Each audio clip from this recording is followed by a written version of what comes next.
கிறிஸ்துவுக்குள் அன்பானவர்களே, ஆண்டவர் இயேசுவின் விலையேற பெற்ற நாமத்தினாலே வாழ்த்துக்களை தெரிவிக்கிறோம். நீதிமொழிகள் 13ஆம் அதிகாரம் 12வது வசனத்திலே நாம் வாசிக்கும் போது, நெடுங்காலம் காத்திருக்குதல் இருதயத்தை இளைக்க பண்ணும், விரும்பினது வரும்போதோ ஜீவ விருட்சம் போல் இருக்கும் என்று வாசிக்கிறோம். பலருக்கு பல விதங்களில் அவர்கள் இருதயம் காயப்பட்டிருக்கும், வேதனைப்பட்டிருக்கும். சிலருக்கு தான் எதிர்பார்த்த காரியங்கள் நடக்கவில்லை என்கிற மன அழுத்தம் அவர்களை அழுத்தி கொண்டு இருக்கிற போது இருதயம் ரொம்ப சோர்ந்து போய் விடுவார்கள். சிலர் சொல்லுவாங்க, பிரதர், நான் எதிர்பார்த்த காரியம் நடக்கல, எதிர்பார்த்த வேலை கிடைக்கல, பல விதங்களில் புலம்புகிறதை நாம் பார்க்கிறோம். ஒரு முறை ஒரு சகோதரன், அவர் ஏற்கனவே நான் பல முறை சந்தித்திருக்கிறேன், அவரை மறுபடியுமாய் ஒரு குறிப்பிட்ட காலங்களுக்கு பின்பு பார்க்கும்போது ரொம்ப மெலிந்திருந்தார். நான் கேட்டேன், என்ன பிரதர், ஒரு காலத்துல நீங்க நல்லா திடமா இருந்தீங்களே, இப்ப ஏன் ரொம்ப மெலிஞ்சு போயிட்டீங்க? சொன்னாரு, மன அழுத்தம் பிரதர், இருதயத்துல பயங்கர வேதனை. அப்படி என்ன பிரச்சனை உங்களுக்குன்னு கேட்டா அவர் சொல்றாரு, நான் எதிர்பார்த்த வேலை கிடைக்கல, வேலை கிடைக்காத போது என் குடும்ப சூழ்நிலை நிமித்தமாய் நான் மன அழுத்தத்துக்குள்ளாக போய் சாப்பிடாமல் இப்படி ஆகிட்டேன் பிரதர் அப்படின்னு சொன்னார். பாருங்கள், ஏதோ ஒரு காரியம் மன அழுத்தத்தில் இருக்கிற போது அவர்கள் இருதயம் சோர்ந்து போகிறது, சரீரமும் சோர்ந்து போகிறது, வாழ்க்கையும் சோர்ந்து போகிறது. ஆனால் ஆண்டவர் சொல்கிறார், விரும்பினது வரும்போதோ ஜீவ விருட்சம் போல் இருக்கும். அதே சகோதரனை சில வருஷங்கள் கழித்து நான் பார்த்தபோது அவர் திரும்பவுமாய் முகமலர்ச்சியோடு, நல்ல புஷ்டியோடு, சந்தோஷமாய், குடும்பமாய் இருந்ததை நான் பார்த்தேன்.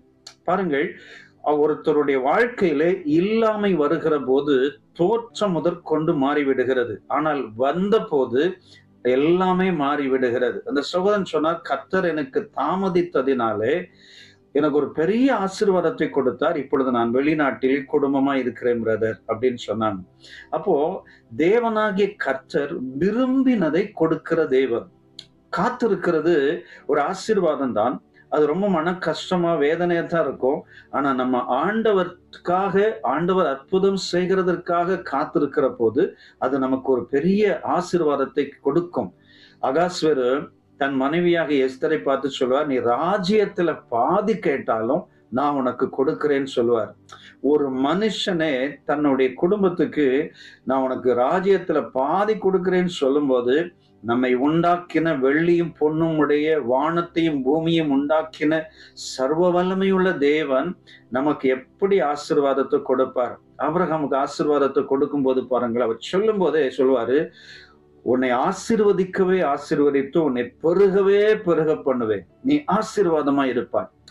ஆண்டவர் சொன்ன வார்த்தைய ஒரு குறிப்பிட்ட காலங்களுக்கு பின்பு அவர் அனுபவித்ததை நாம் பார்க்கிறோம். அதே போல அருமையான சகோதரா, சகோதரி, உங்க வாழ்க்கையில இன்னைக்கு உங்களுடைய சூழ்நிலைகளில் கிடைக்காத காரியத்தை வச்சு உங்க இருதயம் காயப்பட்டு, உங்கள் இருதயம் சோர்ந்து போய் இருக்கிறதா? ஆண்டவர் சொல்றாரு, நீ விரும்புகிறதை நான் உனக்கு செய்வேன். சங்கீதம் 24 வாசித்து பார்க்கும்போது, அவர் உமது மன விருப்பத்தின்படி உமக்கு தந்தருளி உமது ஆலோசனைகளை எல்லாம் நிறைவேற்றுவாராக என்று வாசிக்கிறோம்.